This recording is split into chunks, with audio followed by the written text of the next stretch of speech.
ناظرین، ہمیں اکثر سونے سے بھرے ایک شہر کا ذکر سننے کو ملتا ہے جسے سٹی آف گولڈ بھی کہا جاتا ہے، لیکن کیا آپ جانتے ہیں اس شہر کا شداد کی جنت سے کیا تعلق ہے؟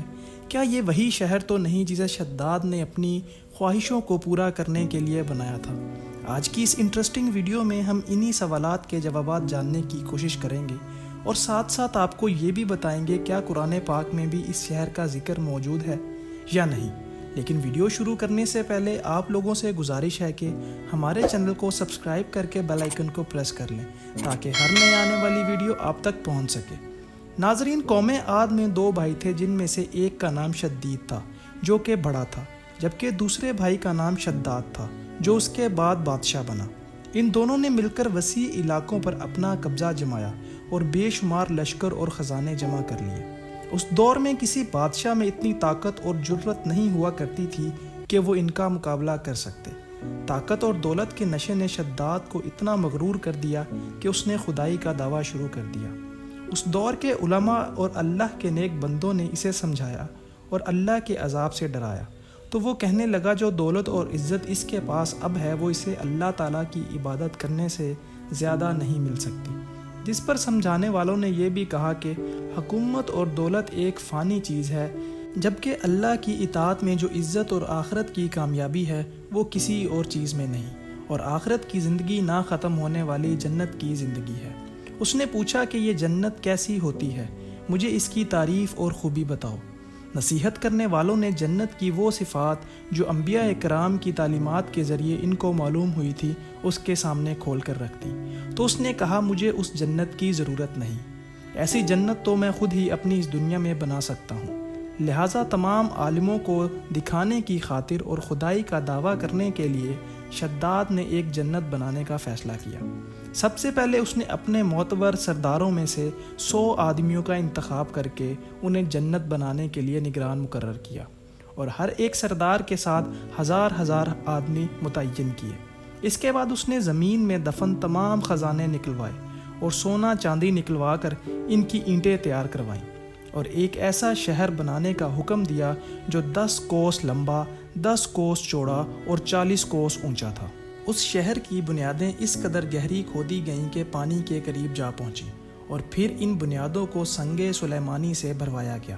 جب بنیادیں زمین کے برابر ہو گئیں تو اس پر سونے اور اشرفیوں سے بنی اینٹوں کی دیواریں بنانا شروع کر دی۔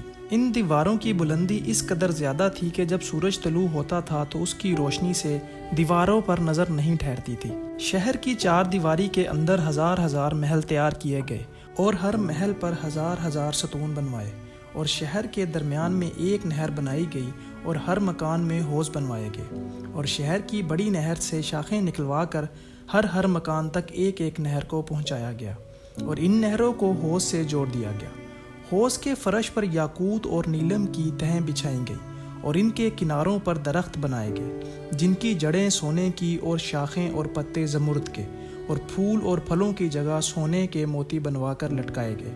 جب اس انداز سے شہر بن کر تیار ہوا تو حکم دیا گیا کہ سارے شہر میں قالین بچھوا دیے جائیں، اور سب مکانوں میں سونے چاندی کے برتن چنوا دیے گئے، اور حوضوں میں دودھ، شہد، شراب اور شربت جاری کروا دیے گئے۔ اور شداد نے ملازموں کو حکم دیا کہ وہ ہر گھر میں طرح کی چیزیں اور دیگر پکوان اور میوہ جات پہنچائیں۔ مختصر یہ کہ 12 برس میں یہ شہر مثال اور سجاوٹ کے ساتھ تیار ہوا، تو تمام سرداروں اور لوگوں کو حکم دیا گیا کہ وہ زینت کے ساتھ جا کر اس شہر میں رہیں، اور خود بھی اپنے پورے لشکر کو لے کر غرور و تکبر کے ساتھ شہر کی طرف روانہ ہوا، اور رستے میں عالموں کو جلانے کی خاطر کچھ دیر تک رک کر ان سے غرور اور حقارت کے ساتھ کہا کہ تم اس جنت کے واسطے مجھے اس کے آگے جھکنے کا کہہ رہے تھے جس کو آج تک کسی نے نہیں دیکھا۔ اب تم کو اگر میری قدرت دیکھنی ہو تو میرے ساتھ چلو، میں نے اس ان دیکھی جنت سے بھی زیادہ حسین، دلکش اور عالی شان جنت بنوائی ہے جس کو دیکھنے کے بعد تم اپنے خدا کی جنت کو بھی بھول جاؤ گے۔ ناظرین، شداد جب اپنی بنائی ہوئی جنت کے قریب پہنچا تو اس کے شہر کے دربان اس کے استقبال کے لیے اس پر ہیرے اور جواہرات نشاور کرنے لگے۔ اس طرح سے جب شداد شہر کے دروازے پر پہنچا تو اس کا ایک قدم دروازے کے باہر اور ایک قدم اندر تھا کہ آسمان سے ایک ایسی تیز، کڑک اور خطرناک آواز آئی کہ تمام مخلوق ہلاک ہو گئی، اور شداد بھی وہیں دروازے پر گر کر مر گیا اور اس شہر کو دیکھنے کی حسرت دل میں ہی اپنے ساتھ لے گیا۔ شداد اور اس کی جنت کے انجام کے بارے میں معتبر تفسیر میں لکھا ہے کہ شداد کے ہلاک ہونے کے بعد وہ شہر بھی لوگوں کی نگاہوں سے اوجھل ہو گیا۔ کہا جاتا ہے کہ حضرت عبداللہ بن کلابہ جو صحابی تھے اتفاق سے ادھر کو چلے گئے۔ اچانک آپ کا اونٹ بھاگ گیا تو آپ اس کو تلاش کرتے کرتے اس شہر تک پہنچ گئے۔ جب اس کے میناروں اور دیواروں پر نظر پڑی تو آپ کے اوسان خطا ہو گئے اور آپ بے ہوش ہو کر گر گئے۔ جب ہوش آیا تو سوچنے لگے کہ یہ شہر تو ویسا لگتا ہے جیسے نبی اکرم صلی اللہ علیہ وسلم نے ہمیں شداد کی جنت کے بارے میں بتایا تھا، یا میں خواب دیکھ رہا ہوں یا اس کا حقیقت سے بھی کوئی تعلق ہے۔ اسی کیفیت میں وہ اٹھ کر شہر کے اندر آ گئے۔ شہر کے اندر نہریں اور درخت بھی جنت کی طرح تھے، لیکن وہاں کوئی انسان نہیں تھا۔ حضرت عبداللہ نے وہاں پڑے کچھ جواہرات اٹھائے اور واپس چل دیے۔ وہاں سے وہ سیدھا اس وقت کے دارالخلافہ دمشق میں پہنچے، جہاں حضرت امیر معاویہ رضی اللہ تعالیٰ عنہ موجود تھے۔ انہوں نے حضرت معاویہ کو سارا ماجرا بتایا۔ حضرت امیر معاویہ نے ان سے پوچھا کہ وہ شہر آپ نے حالت بیداری میں دیکھا تھا یا خواب میں؟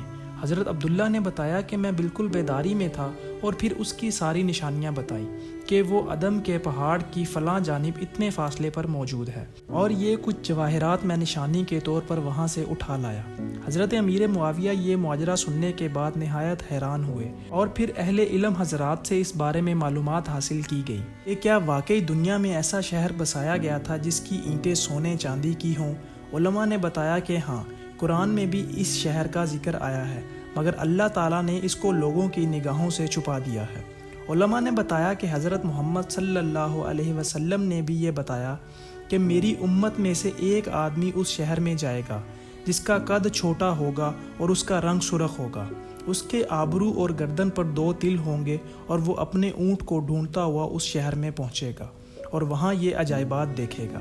جب حضرت امیر معاویہ نے یہ ساری نشانیاں حضرت عبداللہ میں دیکھی تو فرمایا واللہ، یہ وہی شخص ہے جس کے بارے میں حضرت محمد صلی اللہ علیہ وسلم نے بتایا۔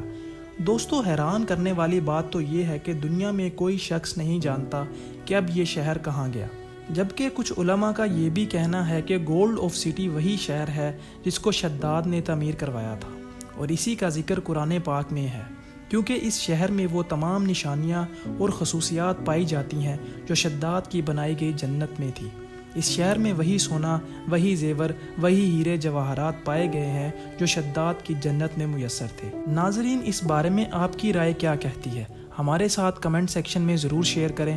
ملتے ہیں ایک اگلی انفارمیٹیو ویڈیو کے ساتھ۔